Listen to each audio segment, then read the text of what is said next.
मेरे प्रियो, आप सभी को प्रभु यीशु मसीह के मधुर और मीठे नाम में जय मसीह की। मैं आशा करता हूँ आप सब प्रभु में आनंदित होंगे।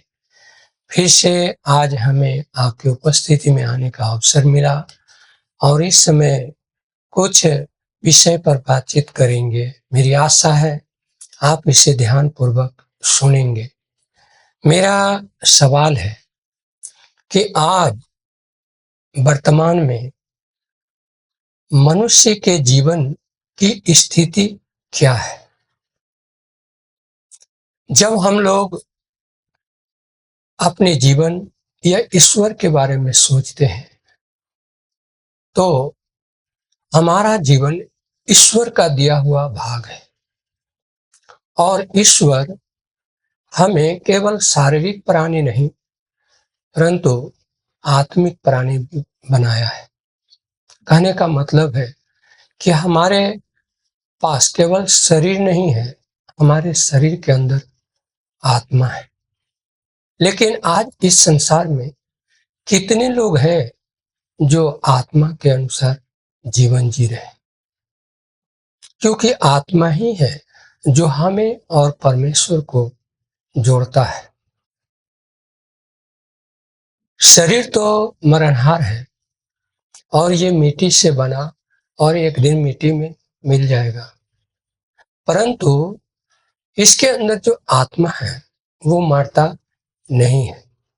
आप किसी भी धर्म में देखेंगे तो इस बात को बताया गया है कि मनुष्य के अंदर जो आत्मा है वो मरता नहीं है।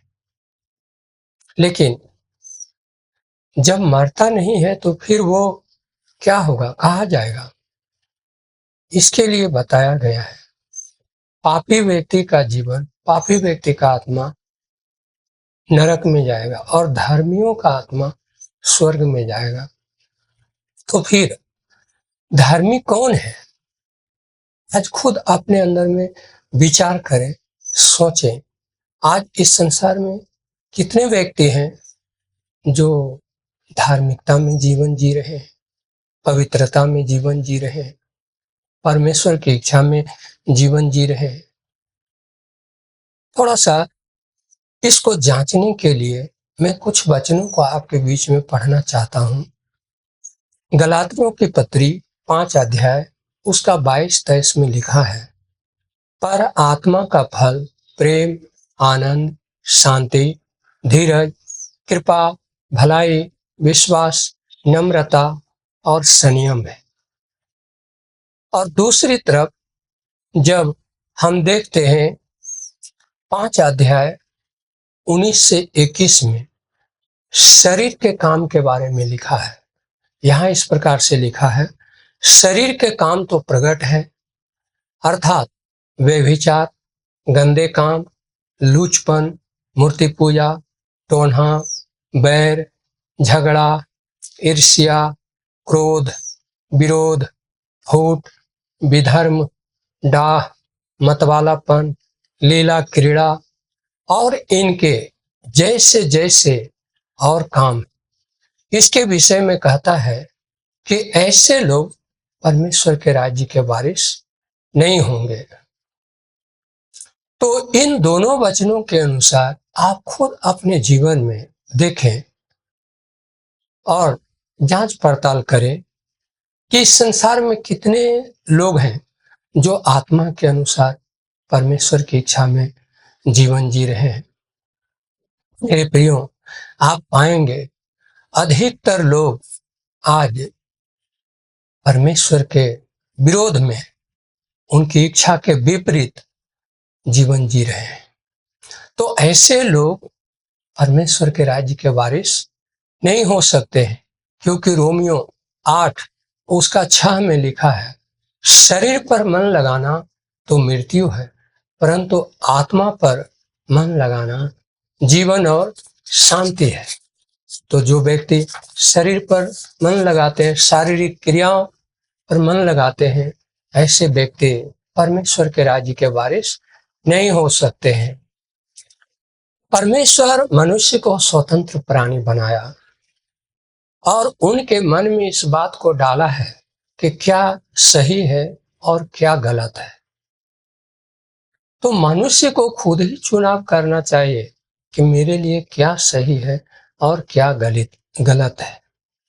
तो याद रखिए, जो बुद्धिमान व्यक्ति हैं वह अपने जीवन में सही चुनाव करते हैं, परंतु जो निर्बुद्धि मनुष्य हैं वो अपने जीवन में हर समय गलत चुनाव करते हैं। याद रखिए, इस संसार में हम या कोई भी व्यक्ति कब तक जीवित रहेंगे कोई निश्चित नहीं है, लेकिन इस बात को तो सभी जानते हैं कि एक दिन हमें मृत्यु में जाना है।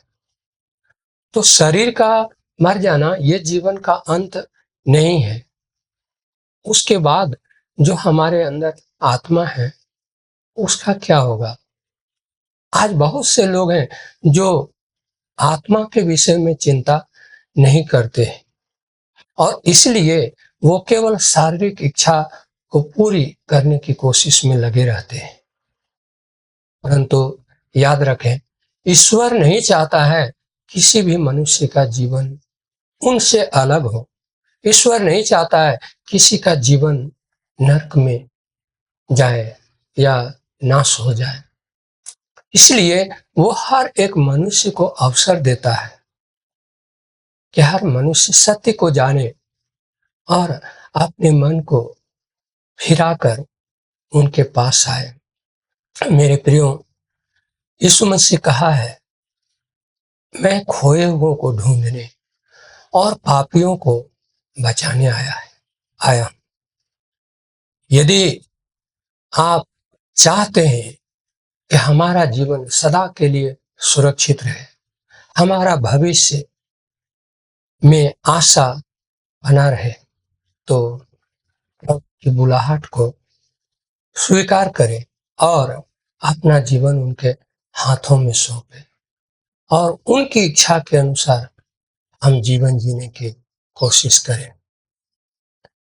तब तो हमारा जीवन सफल हो जाएगा। तो इस छोटे से संदेश के द्वारा यदि आप अपने जीवन में अनुग्रह पाए तो दूसरों को भी बताने के लिए कोशिश करें। धन्यवाद। फिर मिलेंगे। प्रभु आप सभी को आशीष